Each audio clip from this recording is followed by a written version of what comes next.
Filipino martial arts na arnis at sa kanyang pagganap bilang stunt actor sa ilang pelikula sa Hollywood.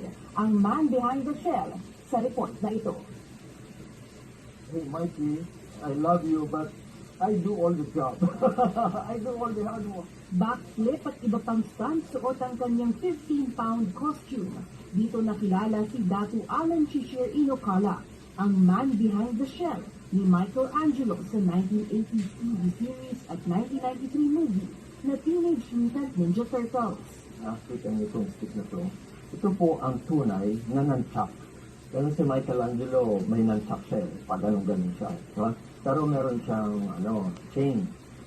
Originally, talagang wala naman chain. Talagang pamahal lang. Malawak din ang kanyang experience sa pagdodouble sa ilang mga pelikula sa Hollywood.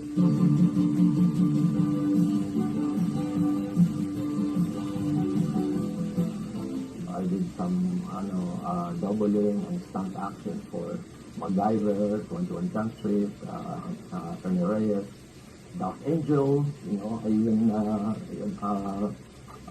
double Jessica Alba. Pero bago ang karera sa film at stunt industry, martial arts na, partikular ang pambansang sport ng Pilipinas na arnis, ang nasa puso ni Datu Shishir. Sa katunayan, isa lamang siya sa 6 na pinangalanang Datu na ang ibig sabihin ay master o leader ng yumaong founder ng modern arnis na si Remy Presas. I'm just really utilizing that opportunity to uplift our Philippine martial arts. Dahil itong stick natin, this is our national sport and martial arts of the Philippines. And not too many people knows about it. Simple, functional, and it's practical. That's the trademark of Philippine martial arts.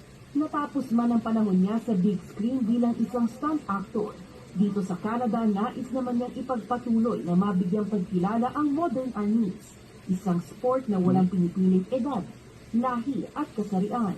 I am happy to let everybody know that we are now RCAA approved. That means we are now registered Canadian Amateur Athletic Association approved. So yun, nakakaisal ba tayo ngayon? Ang problema ngayon, and that's why hopefully you can help us, kailangan natin ng membership.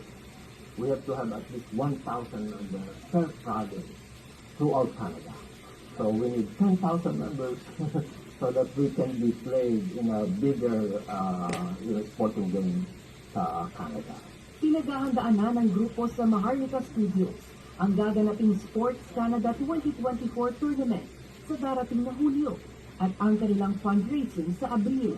Ang comic book ni Datu Shishir na Man Behind the Shell, kasado na rin maging pelikula.